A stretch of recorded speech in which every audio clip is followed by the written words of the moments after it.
दोस्तों, मैं वसीम पठान। आज हम बहुत इम्पोर्टेंट टॉपिक को डिस्कस करने के लिए आए। हमारे टॉपिक में CAA, NPR और NRC, ये तीन अलग अलग कानून हैं। इन तीनों कानून को लेकर आम जनता बड़ी कन्फ्यूज़न में है, तो मैं कोशिश करूँगा कि आम भाषा में आम जनता को इस कानून की मालूमात दे सकूँ। तो सबसे पहले हम इन तीनों के फुल फॉर्म को जानते हैं। NPR का मतलब होता है नेशनल पॉपुलेशन रजिस्टर्ड।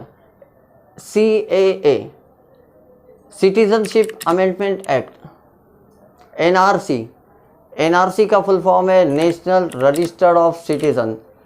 तो ये तीन कानून है भारत के अंदर जो लागू किए जाने हैं, जिसमें से CAA पूरे भारत में लागू किया जा चुका है। NPR कैसे स्टार्ट होगा, थोड़ा सी इसको समझते हैं। इसके बाद हम CAA और NRC पर भी बात करेंगे।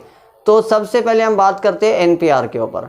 तो NPR में दोस्तों ये होगा कि जो NPR का जब सर्वे स्टार्ट होगा तो गवर्नमेंट जिन ऑफिसर्स को अपॉइंट करेंगी वो आकर आपसे कोई कागज़ नहीं मांगेंगे, आपसे जर्नल इन्फॉर्मेशन ली जाएगी।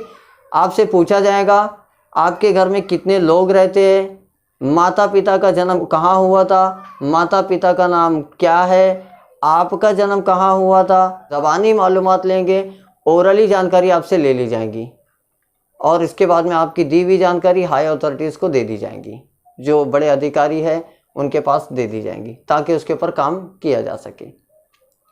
अब बात करते हैं दोस्तों CAA की, सिटीजनशिप अमेंडमेंट एक्ट। CAA पूरे भारत में लागू किया जा चुका है। CAA नागरिकता देने का कानून है, नागरिकता छीनने का कानून नहीं है। तो क्या CAA से मुसलमानों को डरना चाहिए? क्या CAA मुसलमानों की आज़ादी पर अंकुश लगा देगा? हम इस वीडियो में आगे इस पर भी चर्चा करेंगे। क्या CAA से मुसलमानों को डरना चाहिए? तो मेरा जवाब है बिल्कुल डरने की ज़रूरत नहीं है CAA से। CAA मुसलमानों की आज़ादी पर अंकुश नहीं लगाता। CAA नागरिकता छीनने का कानून नहीं है, ये नागरिकता देने का कानून है। तो अब थोड़ा सी बात करेंगे नागरिकता किन लोगों को दी जाएगी। CAA सिर्फ और सिर्फ पाकिस्तान, बांग्लादेश और अफ़गानिस्तान के पीड़ित गैर मुस्लिमों को नागरिकता देने का कानून है। वो भी वो नागरिक जो 31 दिसंबर 2014 से पहले भारत आ चुके थे। लेकिन CAA मुसलमानों को नागरिकता नहीं देगा। अब सवाल ये खड़ा होता है क्या भारत की नागरिकता हासिल करने का कोई और भी तरीका है? तो जी हाँ, बिल्कुल है। 26 जनवरी 1950 में जब हमारे देश का संविधान लागू किया जा रहा था, उस समय अगर कोई व्यक्ति भारत का रहवासी रहा हो या फिर उसका जन्म भारत में हुआ हो या उसके माता या पिता में से कोई एक अगर से भारत में जन्म लिया हो, तो भारत के संविधान के हिसाब से वो भारत का नागरिक हुआ। जो लोग CAA के ज़रिए भारत की नागरिकता हासिल करना चाहते हैं, उनको ये प्रूफ करना होगा कि वो पाकिस्तान, अफ़गानिस्तान और बांग्लादेश के पीड़ित गैर मुस्लिम हैं और भारत में 31 दिसंबर 2014 से पहले भारत आ चुके थे। ऐसे लोग जो ये बात को क्लियर कर पाएंगे वो लोग CAA के ज़रिए भारत की नागरिकता के लिए आवेदन कर सकेंगे।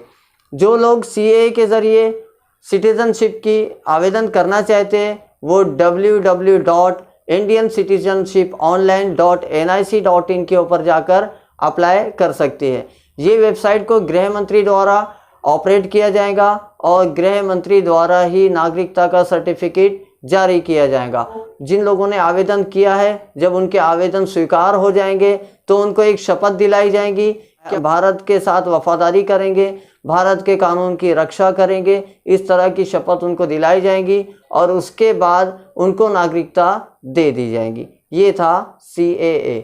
लेकिन फिर आपको बता दूं, 31 दिसंबर 2014 से पहले जो पीड़ित गैर मुस्लिम हैं उन लोगों को सीएए में नागरिकता दी जाएगी, लेकिन मुसलमानों को सीएए नागरिकता नहीं देगा।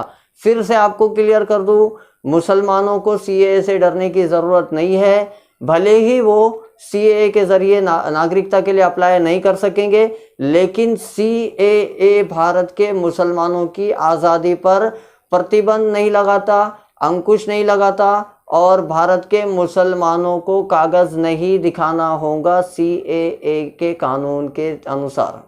तो अब हम बात करते हैं, क्या सीएए में कागज़ नहीं दिखाना है, एनपीआर में कागज़ नहीं दिखाना है, तो कागज़ दिखाना कहाँ है? कागज़ दिखाना होगा एनआरसी में, नेशनल रजिस्टर ऑफ सिटीजन। कागज़ यहाँ दिखाना होगा।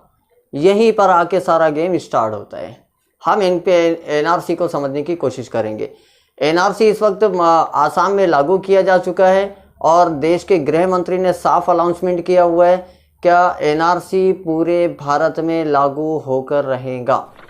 मान्यवर, मैं इस सदन को फिर से एक बार आश्वस्त करना चाहता हूं, जब हम एनआरसी लेकर आएंगे, एक भी घुसपैठिया इस देश के अंदर बच नहीं जाएगा।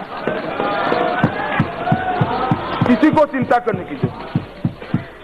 मैं बड़े अधिकार के साथ कहता हूं, एनआरसी का कोई बैकग्राउंड बनाने की जरूरत नहीं है। हम इस पर बिल्कुल साफ है कि इस देश में एनआरसी होकर रहेगा। कोई बैकग्राउंड बनाने की जरूरत नहीं। बैकग्राउंड है ही हमारा घोषणा पत्र ही बैकग्राउंड। एनआरसी करेंगे, एनआरसी करेंगे, सब स्पष्टता के साथ इसी प्रकार से इसी सदन में एक भी शब्द छोड़े बगैर मैं सबको इसकी भी जानकारी दूंगा। इसमें मुझे कोई तकलीफ नहीं है, मगर मानकर चलिए एनआरसी आने वाला है, एनआरसी बस।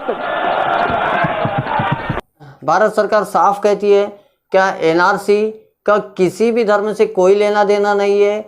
हर किसी को पेपर दिखाना होगा, चाहे वो मुस्लिम हो चाहे गैर मुस्लिम हो, हर किसी को पेपर दिखाना होगा।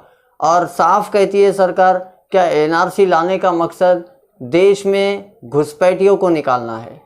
अगर मैं खुले अल्फाज में कहूँ, क्या सीएए के ज़रिए पीड़ित गैर मुस्लिमों को, जो दूसरे देशों से आए हुए, अफ़गानिस्तान, पाकिस्तान और बांग्लादेश से, उन लोगों को सीएए के ज़रिए नागरिकता का सर्टिफिकेट जारी कर दिया जाएगा, उनको नागरिकता दे दी जाएगी।